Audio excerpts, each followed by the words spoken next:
Hello everyone, मैं आप सभी का आपके अपने चैनल में स्वागत करती हूँ। आई होप कि आप लोग अच्छे होंगे। आज हम लोग पढ़ने वाले हैं राजधर्म के नवीन सिद्धांत के बारे में। पिछले वीडियो में हम लोगों ने पढ़ा था मौर्य साम्राज्य कितना महत्वपूर्ण था, वहाँ तक हम लोगों ने पढ़ लिया था। तो आज की वीडियो में हम लोग राजधर्म के नवीन सिद्धांत से स्टार्ट करेंगे पढ़ना।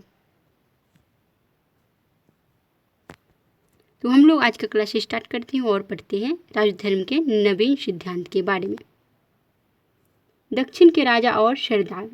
उपमहाद्वीप के दक्कन और उससे दक्षिण के क्षेत्र में स्थित तमिलकम अर्थात तमिलनाडु एवं आंध्र प्रदेश और केरल के कुछ हिस्से में चोल, चेर और पांड्य जैसी सरदारियों का उदय हुआ।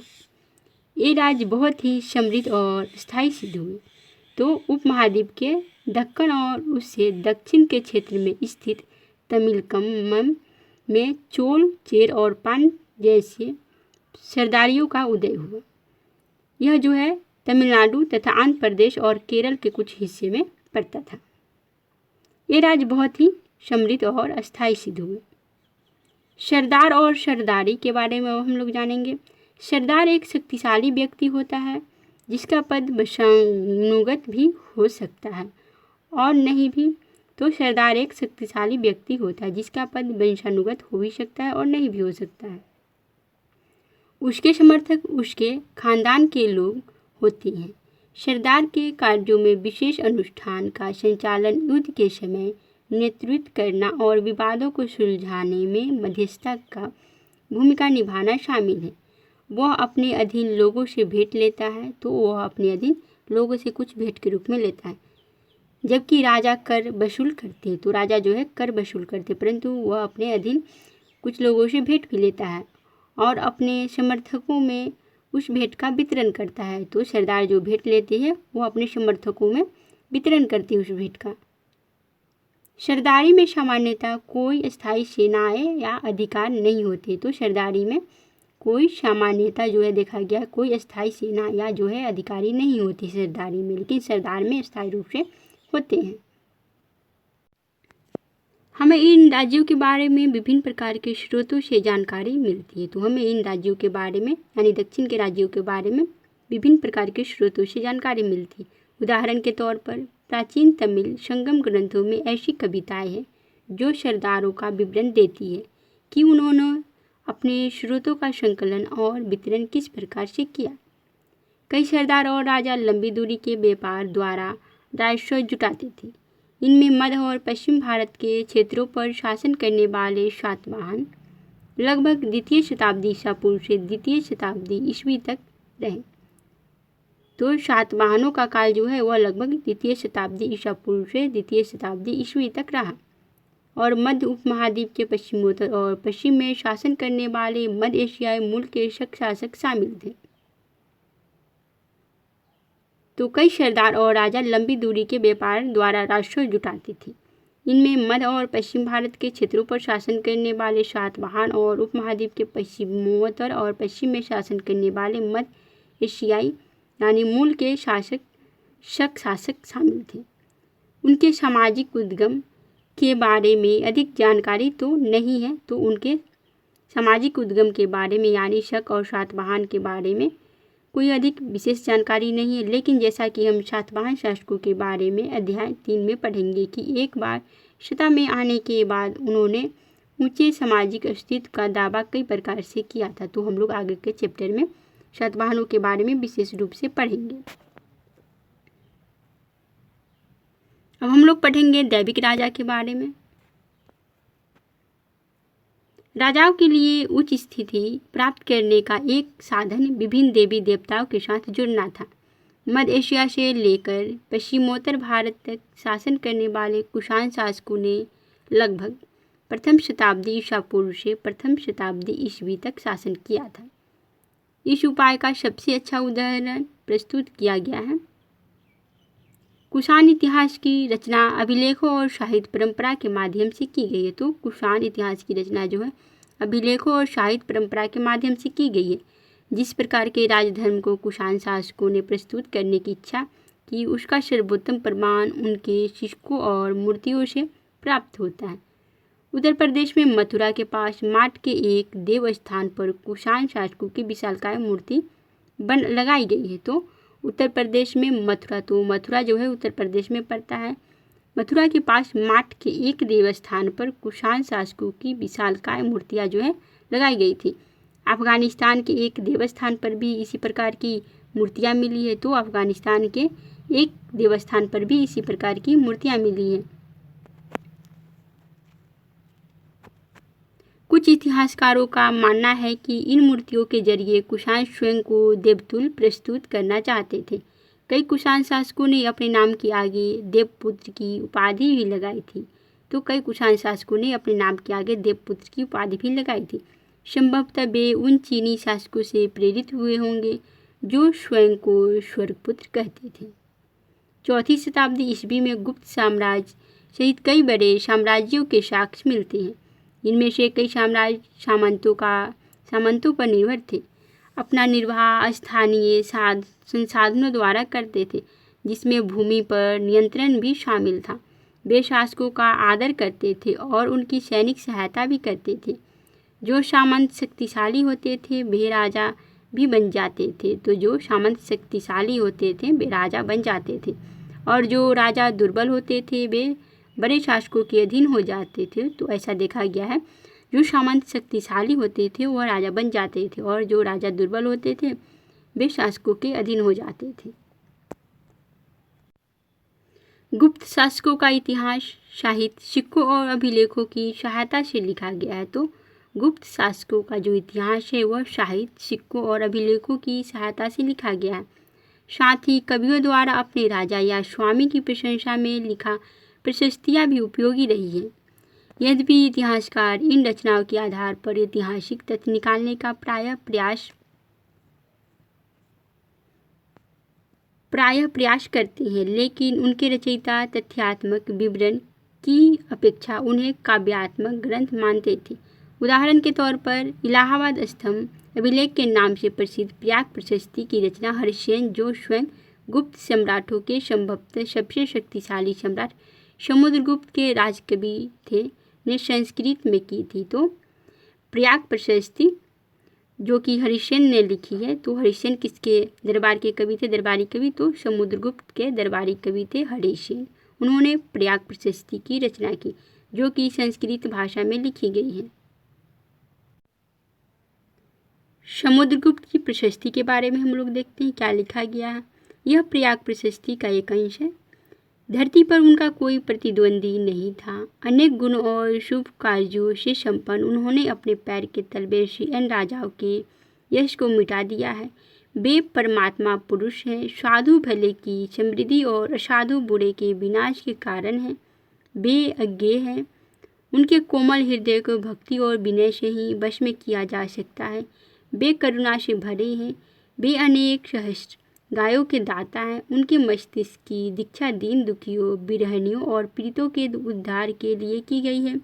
वे मानवता के लिए दिव्यमान उदारता की प्रतिमूर्ति है। वे देवताओं में कुबेर, धन देव वरुण, समुद्र देव यानी इंद्र यानी वर्षा के देवता और यम मृत्यु के देवता तुल्य हैं। तो समुद्रगुप्त को इसमें जो है कुबेर के देवता यानी धन के देवता के रूप में दर्शाया गया और वरुण समुद्र के देवता और इंद्र जो है वर्षा के देवता और यम जो है मृत्यु के देवता के तुल्य हैं। हम लोग थोड़ा सा दक्षिण के शासक पांड्य सरदार सेनगुप्तवन के बारे में भी देख लेते हैं। पांड्य सरदार सेनगुप्तवन की वन यात्रा के बारे में देखेंगे। यह तमिल महाकाव्य शिल्पाधिकारम का एक अंश है। तो तमिल महाकाव्य शिल्पाधिकारम का एक अंश यहाँ पे लिखा गया है, उसे हम लोग देखेंगे। जब वह वन की यात्रा पर थे तो लोग नाचते गाते हुए पहाड़ों से उतरे, ठीक उसी तरह जैसे पराजित लोग विजय का आदर करते हैं। वे अपने साथ उपहार लाए, जिनमें हाथी दांत, सुगंधित लकड़ी, हिरणों के बाल से बने चंबर, मधु, चंदन, गेरू, सुरमा, हल्दी, इलायची, मिर्च आदि वस्तुएं थीं। वे अपने साथ नारियल, आम, जड़ी बूटी, फल, प्याज, गन्ना फूल, सुपारी, केला, बाघों के बच्चे, शेर, हाथी, बंदर, भालू, हिरन, कस्तूरी, मृग, लोमड़ी, मोर, जंगली मुर्गे, बोलने वाले तोती आदि भी लाए। तो अब हम लोग पढ़ेंगे बदलता हुआ देहात के बारे में। तो उससे पहले हम लोग देख लेते हैं गुजरात की सुदर्शन झील के बारे में। सुदर्शन झील एक कृत्रिम जलाशय था।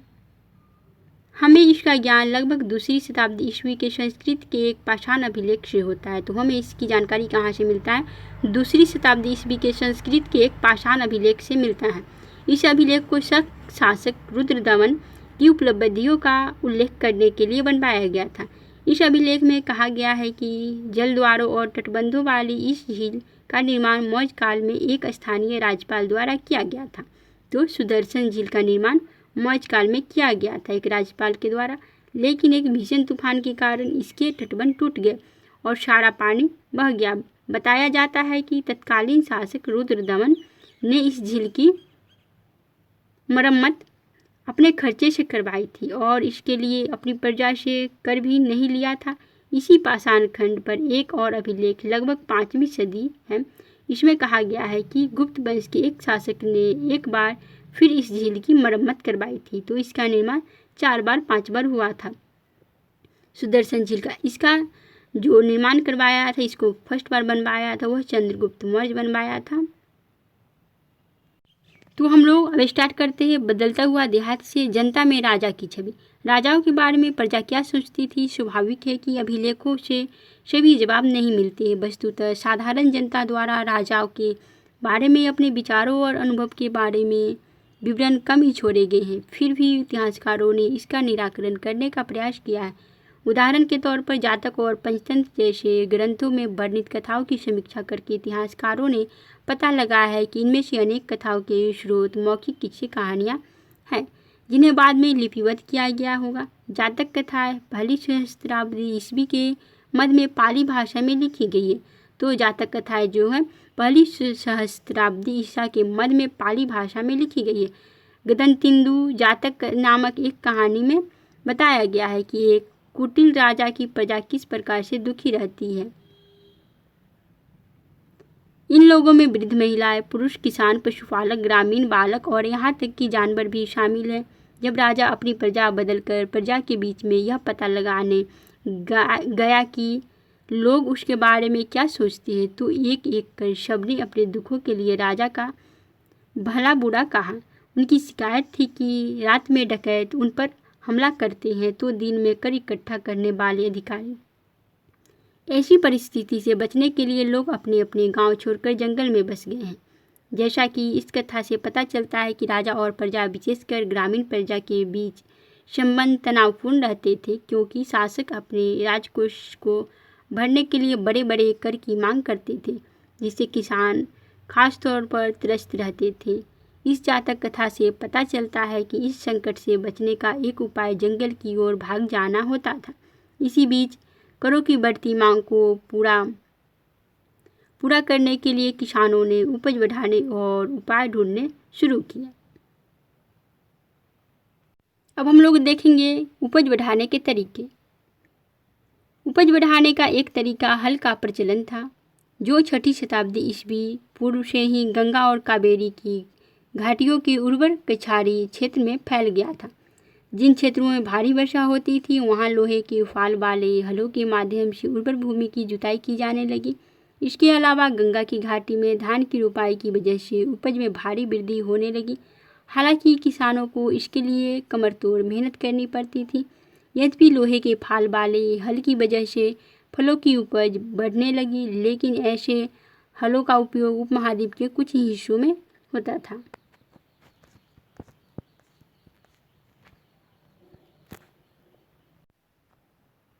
पंजाब और राजस्थान जैसे अर्धशुष्क जमीन वाले क्षेत्रों में लोहे के फाल वाले हल का प्रयोग 20वीं सदी में शुरू हुआ। जो किसान उपमहाद्वीप के पूर्वोत्तर और मध्य पर्वतीय क्षेत्रों में रहते थे, उन्होंने खेती के लिए कुदाल का उपयोग किया, जो ऐसे इलाके के लिए कहीं अधिक उपयोगी था।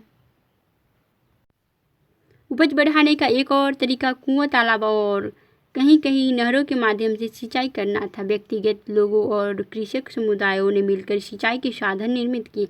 व्यक्तिगत तौर पर तालाबों, कुओं और नहरों जैसे सिंचाई साधन निर्मित करने वाले लोग प्रायः राजा या प्रभावशाली लोग थे, जिन्होंने अपने इन कामों का उल्लेख अभिलेखों में भी करवाया।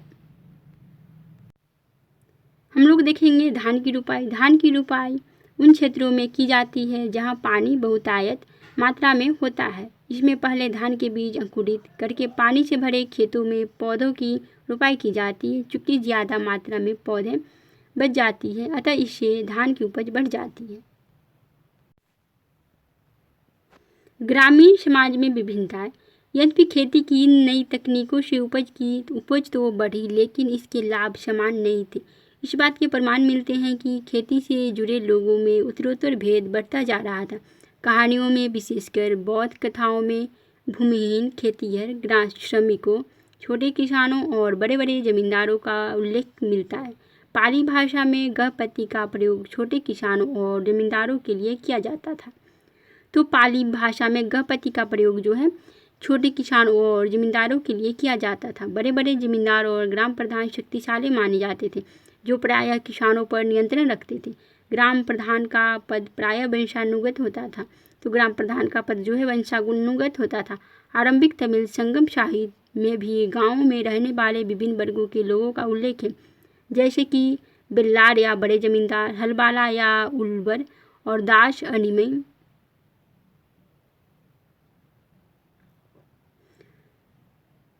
तो भूमि के स्वामित्व, श्रम और नई प्रौद्योगिकी के उपयोग पर आधारित हो।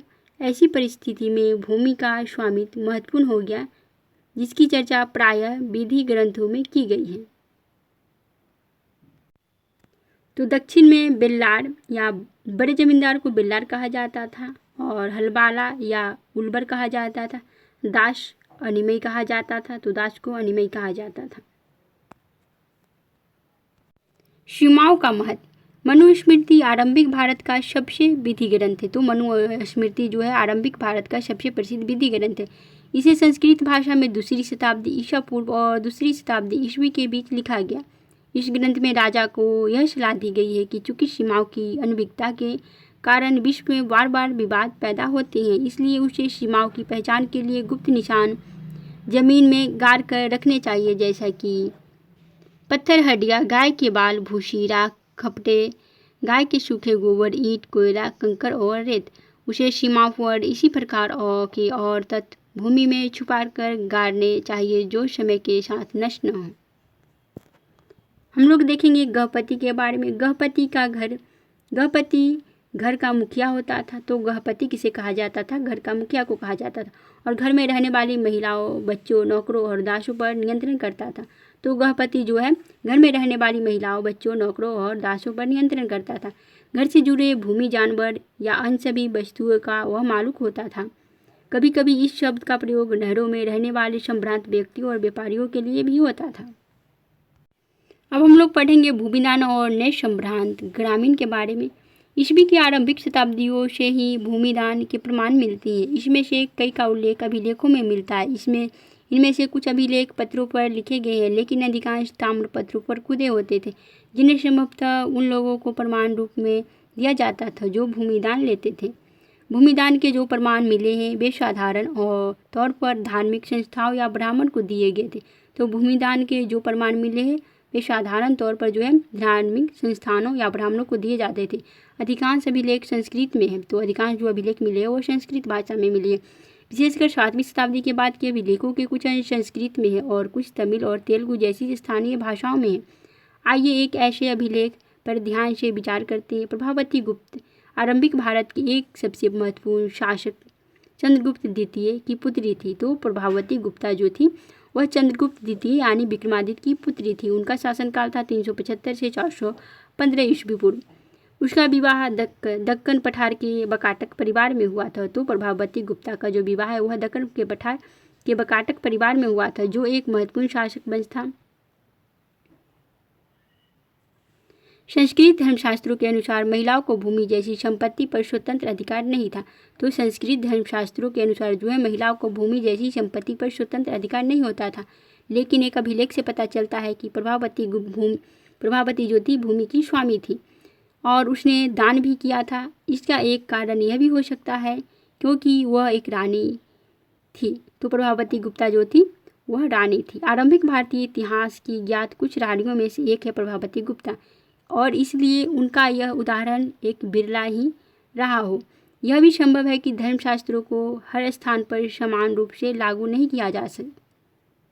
अभिलेख से हमें ग्रामीण प्रजा का भी पता चलता है। इनमें ब्राह्मण, किसान तथा अन्य प्रकार के वर्ग शामिल थे, जो शासकों या उनके प्रतिनिधियों को कई प्रकार के वस्तुएं प्रदान करते थे। अभिलेख के अनुसार इन लोगों को गांव के नए प्रधान की आज्ञाओं का पालन करना पड़ता था और संभवतः अपने भुगतान उसे ही देने पड़ते थे।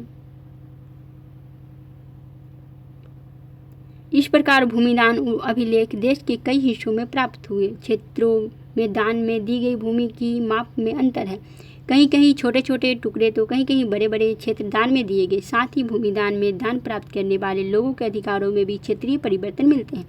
इतिहासकारों में भूमिदान का प्रभाव एक गर्म वाद विवाद का विषय बना हुआ। कुछ इतिहासकारों का मानना है कि भूमिदान शासक वंश द्वारा कृषि को नए क्षेत्रों में प्रोत्साहित करने की एक रणनीति थी, जबकि कुछ का कहना है कि भूमिदान से दुर्बल होते राजनीतिक प्रभुत्व का संकेत मिलता है, अर्थात राजा का शासन सामंतों पर दुर्बल होने लगा तो उन्होंने भूमिदान के माध्यम से अपने समर्थक जुटाने प्रारंभ कर दिए। उनका यह भी मानना है कि राजा स्वयं को उत्कृष्ट स्तर के मानव के रूप में प्रदर्शित करना चाहते थे। जैसा कि हमने पिछले अंश में देखा है, उनका नियंत्रण ढीला होता जा रहा था, इसलिए वे अपनी शक्ति का आडंबर प्रस्तुत करना चाहते थे। भूमिदान के प्रचलन से राज्य तथा किसानों के बीच संबंध की झांकी मिलती है, लेकिन कुछ लोग ऐसे भी थे जिन पर अधिकारियों या सामंतों का नियंत्रण नहीं था, जैसे कि पशुपालक, संग्रहारक, शिकारी, मछुआरे, शिल्पकार यानी घुमक्कर तथा लगभग एक ही स्थान पर रहने वाले और जगह जगह घूमकर खेती करने वाले लोग। सामान्यतः ऐसे लोग अपने जीवन और आदान प्रदान के विवरण नहीं रखते थे। हम लोग देखेंगे एक छोटे गांव का जीवन कैसा था उसके बारे में। हर्षचरित संस्कृत में लिखी गई कन्नौज के शासक हर्षवर्धन की जीवनी।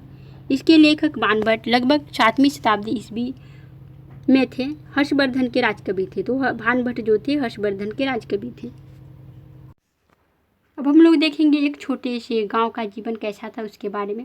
हर्षचरित संस्कृत में लिखी गई कन्नौज के शासक हर्षवर्धन की जीवनी। तो हर्षचरित जो है कन्नौज के शासक हर्षवर्धन की जीवनी है। इसके लेखक बाणभट्ट थे, तो हर्षचरित के लेखक जो है वो बाणभट्ट थे।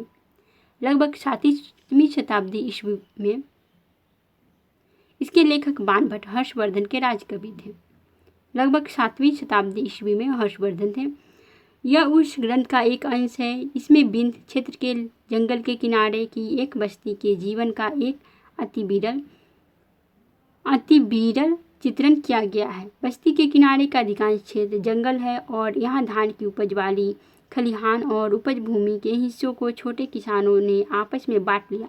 यहाँ के अधिकांश लोग कुदाल का प्रयोग करते हैं, क्योंकि घास से भरी भूमि में हल चलाना मुश्किल है। बहुत कम हिस्से साफ है, जो है भी उसकी काली मिट्टी काले लोहे जैसी सख्त है। यहाँ लोग पेड़ की छाल के गट्टर लेकर चलते हैं। फूलों से भरे अनगिनत बोरे, असली और शनभारी मात्रा में शहद, मोर पंख, मोम, लकड़ी और घास के बोझ लेकर आते जाते रहते हैं। ग्रामीण महिलाएं रास्ते में बसे गांव में जाकर बेचने को तत्पर रहती है। उनके सिरों पर जंगल से एकत्र किए गए फलों की टोकरियां थी। पहले हम लोग अग्रहार के बारे में देख लेते हैं। अग्रहार उस भूभाग को कहते थे जो ब्राह्मणों को दान दिया जाता था।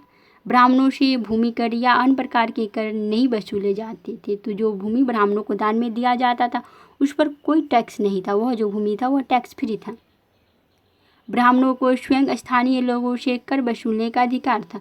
तो ब्राह्मणों को स्वयं जो है स्थानीय लोगों से कर वसूलने का अधिकार था। तो ब्राह्मणों को स्वयं स्थानीय लोगों से कर वसूलने का अधिकार था। लेकिन ब्राह्मणों को जो भी भूमि दान में दिया जाता था वह टैक्स फ्री था, उस पर कोई कर नहीं लिया जाता था।